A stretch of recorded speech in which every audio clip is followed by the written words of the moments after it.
Eliberarea de cunoscut. Jiddu Krishnamurti.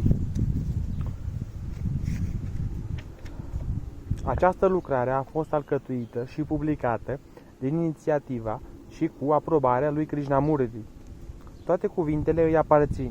Ele au fost preluate de pe benzile înregistrate în timpul celor mai recente cuvântări ale sale, ținute în diferite țări și sunt inedite. Alegerea lor și ordinea în care sunt prezentate îmi aparțin. Mari Lutyens.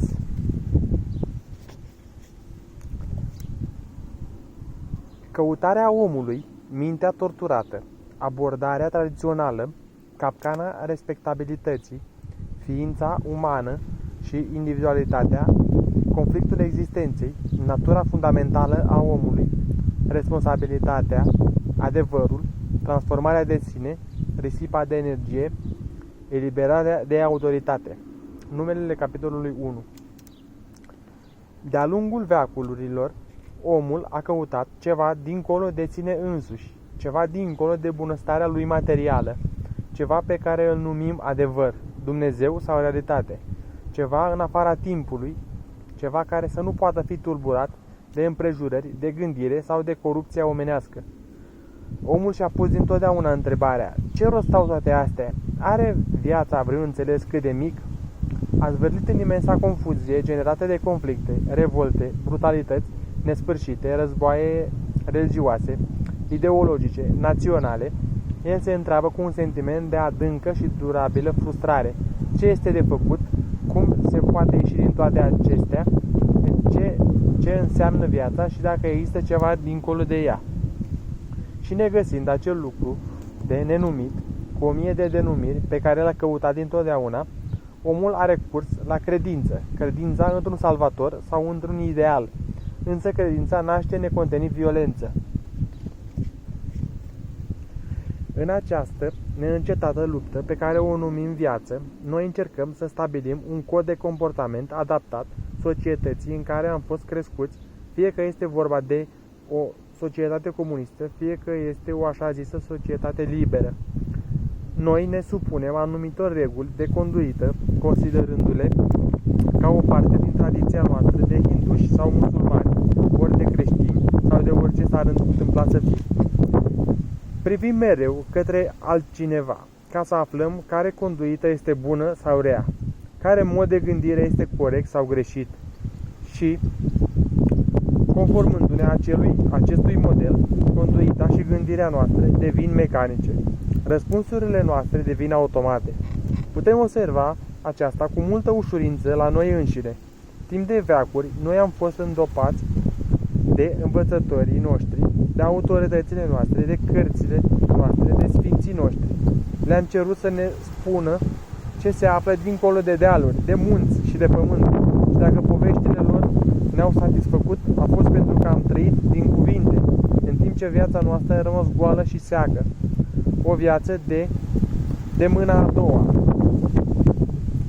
Noi trăim din ceea ce ni s-a spus, fie pentru că ne lăsăm călăuziți de înclinațiile noastre, de tendințele noastre, fie pentru că suntem siliți de împrejurările și de condițiile mediului în care trăim. Noi suntem produsul a tot felul de înrăuriri și în noi nu există nimic nou, nimic care să fi fost descoperit prin noi înșine, nimic necorupt, original, limpede. În tot cursul istoriei, teologiei, noi am fost învățați de conducători religioși că dacă îndeplinim anumite ritualuri, dacă repetăm anumite rugăciuni sau mantre, potrivit anumitor tipare, dacă ne suprimăm dorințele, dacă ne controlăm gândurile, dacă ne sublimăm pasiunile, dacă ne limităm dorințele și ne înfrânăm poftele sexuale, vom ajunge, după ce ne-am torturat îndeajuns spiritul și trupul, să găsim ceva dincolo de această viață măruntă. Aceasta este ceea ce, de-a lungul veacurilor, au făcut milioane de așa ziși oameni religioși, fie în izolare, retrăgându-se în pustiu, în munți sau în peșteri, fie rătăcind din sat în sat cu o strachină de cerșetor în mână, ori trăind în grupuri în mănăstiri, ținându-și mințile să se conformeze unui tipar prestabilit. Însă o minte chinuită, o minte schilodită, o minte care dorește să evadeze din orice tumult, care neagă lumea exterioară și care a fost tocită prin disciplină și conformare, o astfel de minte, oricât de mult ar căuta, nu va găsi decât imaginea propriei deformări.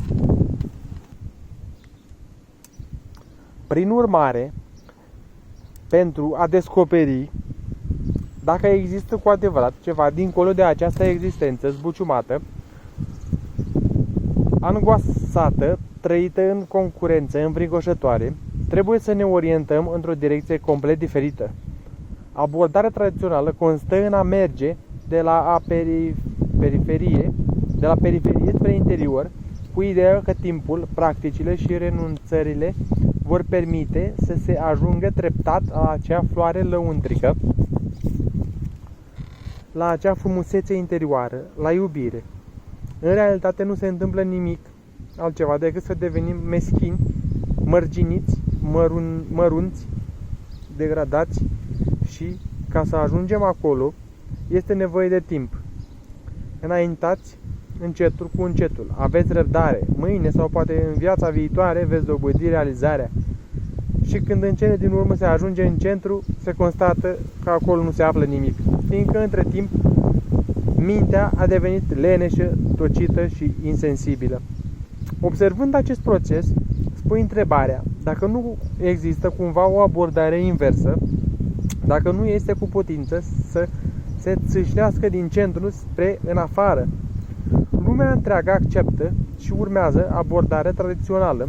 Cauza primordială a dezordinii din noi înșine este căutarea unei realități făgăduite de altcineva. Urmăm mecanic pe acela care ne făgăduiește o viață spirituală, confortabilă. Este un fapt dintre cele mai extraordinare că, deși cei mai mulți dintre noi se opun tiraniei sau dictaturii politice, lăuntric acceptăm autoritatea și tirania celor care ne deformează spiritele și ne falsifică viața. Așadar, dacă respingem complet, nu intelectual, ci în fapt, toate așa zisele autorități spirituale, toate ceremoniile, ritualurile și dogmele, înseamnă că rămânem singuri și că suntem în conflict cu societatea. Pe scurt, încetăm să mai fim ceea ce îndeopște numim ființe omenești respectabile.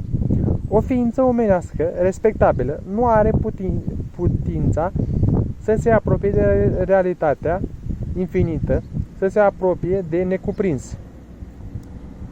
Să presupunem că ați dat la o parte, ca fiind complet falsă, calea tradițională. Dar dacă faceți acest lucru doar pentru a reacționa împotriva ei, atunci creați în voi înșivă un alt tipar în care veți fi prinși ca într-o capcană.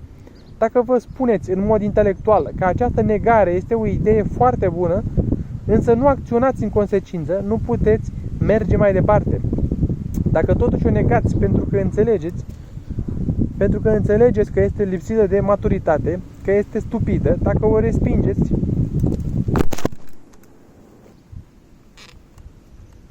cu o inteligență profundă, pentru că sunteți liber și nu înfricoșat, veți crea o mare tulburare în voi înșivă și în jurul vostru, însă veți scăpa din capcana respectabilității. Atunci veți descoperi că nu vă veți mai afla în starea de căutare și acesta este cel dintâi lucru ce trebuie învățat, a nu mai căuta. Când căutați adevărul, sunteți în realitate simpli privitori de vitrine. La întrebarea dacă există sau nu Dumnezeu, adevărul sau realitatea, oricum ați dori să le numiți, nu pot răspunde niciodată cărțile, preoții, filozofii sau mântuitorii. Nimeni și nimic nu poate da răspunsul la această întrebare în afară de voi înșivă și de aceea este atât de importantă cunoașterea de sine. A fi lipsit de maturitate înseamnă a fi lipsit de această capacitate de a te cunoaște pe tine însuți. Cunoașterea de sine este începutul înțelepciunii. Și cine suntem noi? Suntem euul individual? Gândesc că există o deosebire între ființa omenească și individ. Individul este o entitate într-un anumit loc, trăind într-o anumită țară, aparținând unei anumite culturi, unui unei anumite societăți, unei anumite religii, ființa omenească nu este o entitate locală, ea este pretutindeni.